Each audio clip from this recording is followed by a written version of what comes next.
Who is the real Brienne of Tarth? What drives her? And what is really going on between her and Jaime Lannister?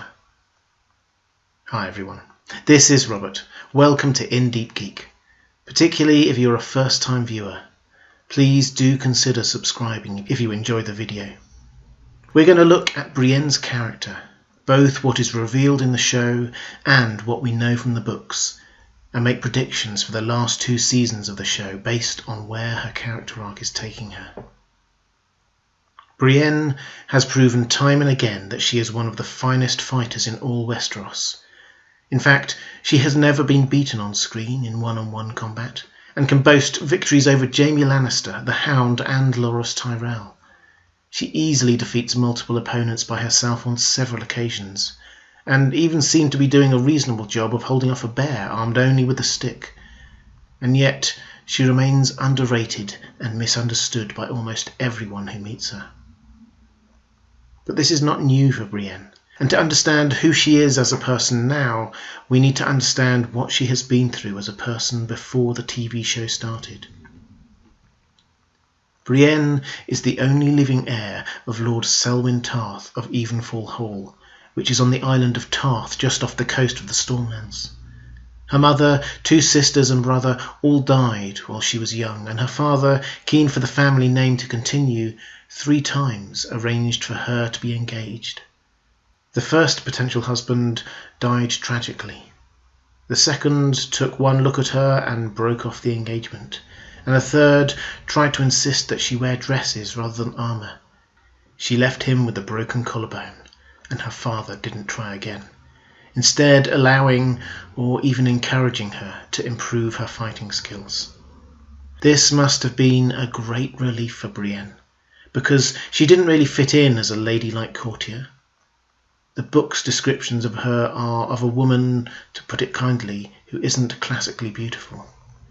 She has crooked teeth, swollen lips and misshapen nose. She hides away from social gatherings because she knows people will laugh at her appearance. Honing her fighting skills and pursuing knightly ideals became her focus. It was what she was good at and what she enjoyed doing. It didn't stop the name-calling, and perhaps they even redoubled once she had set herself on the path of proving herself in a career usually restricted to men. But it was a way of escaping from courtly life. But more than that, it was about becoming who she wanted to be. She has emerged from this experience with 2 clear and strong character traits that have defined her role in the show. First, she, perhaps more than any other character, has a finely honed and perhaps even idealized view of the role of a knight and the honor and responsibilities that come with it.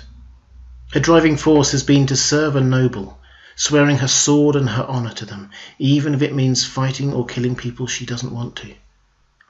Most poignantly, she told Jaime that if he attacked Riverrun, she would be honor-bound to fight him, despite her feelings. It was only the personal intervention of the Blackfish that prevented it. The irony of this upholding of knightly virtues is that, as she so often points out, she isn't actually a knight, nor as a woman could she ever be one. The second character trait that emerged from her childhood was how easily her hard-boiled shell could be penetrated, and she could love someone who showed her compassion and understanding. Through all her life she had been mocked and laughed at for her size and lack of social graces, but when she followed her passion and talent to become a fighter, she was ridiculed, underestimated and ignored simply because she was not a man. It is understandable that when someone does see behind the mask and values her, and cares about her, she is willing to follow them with all her heart. And for her, crucially, this love does not need to be requited. We have seen this 3 times on the show. First, and perhaps most deeply, it was with Renly. She first met him as a teenager. He was charismatic, handsome and high-born, and he noticed that at the ball held in his honour on Tarth, many men were either snubbing Brienne or only dancing with her as a joke.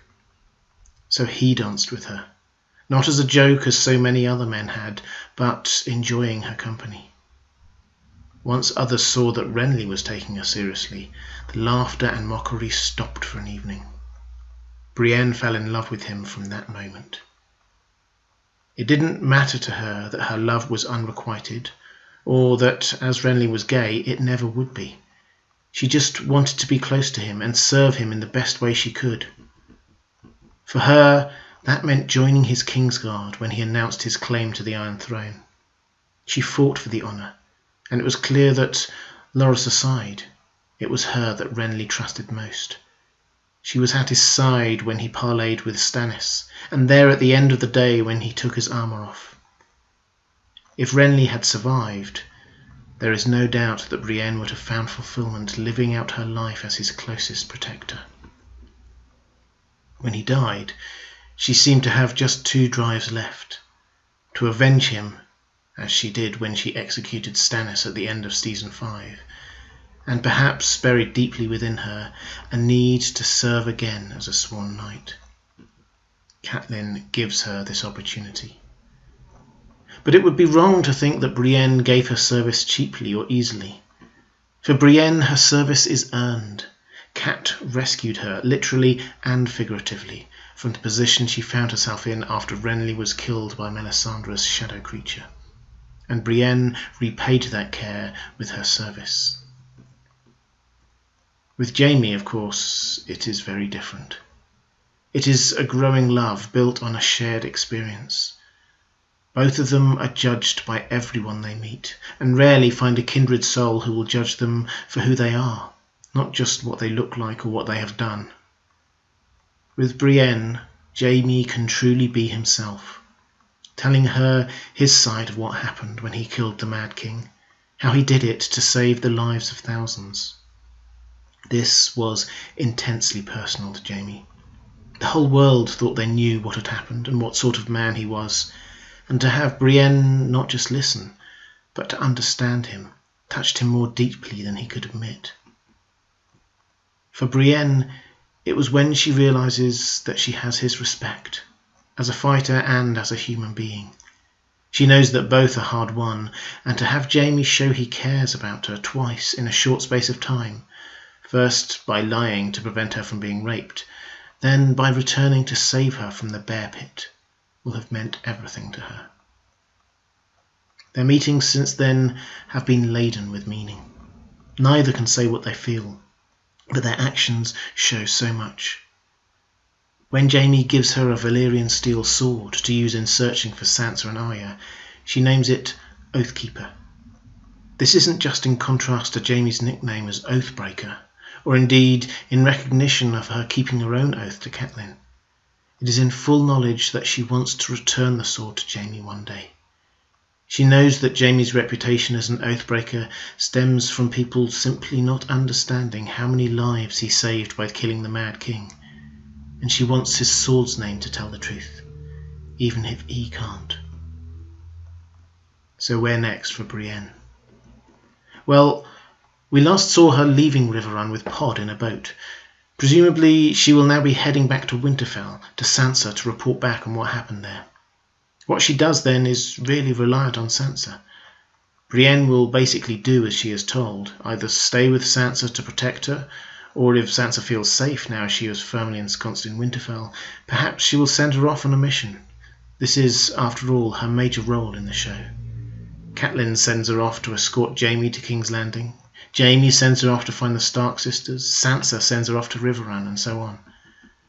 But I think for the first part of the season, at least, she will be in Winterfell. One scene I would love to see is her and Arya fighting over who gets to kill Melisandre. Both will be heading north to Winterfell at precisely the time that she is heading south away from it, so a meeting of the ways is quite likely, and both of them will have very good reasons for wanting the Red Lady dead.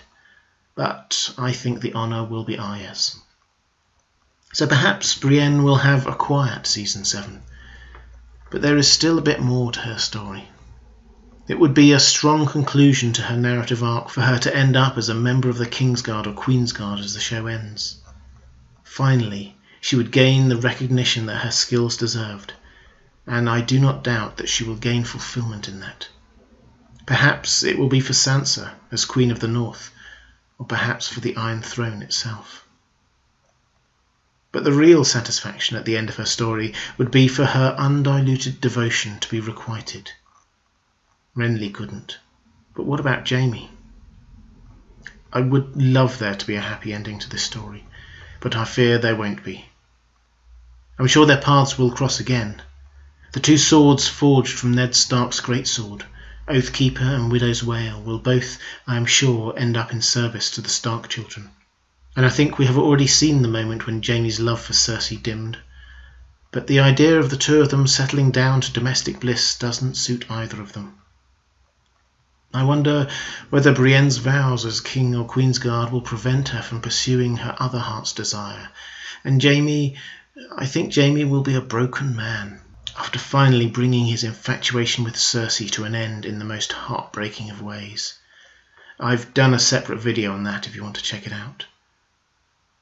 I think we will see Brienne and Jaime part for the final time as the series ends, with that same look of longing in their eyes, their love requited on both sides, but never acted on, and perhaps never even spoken of.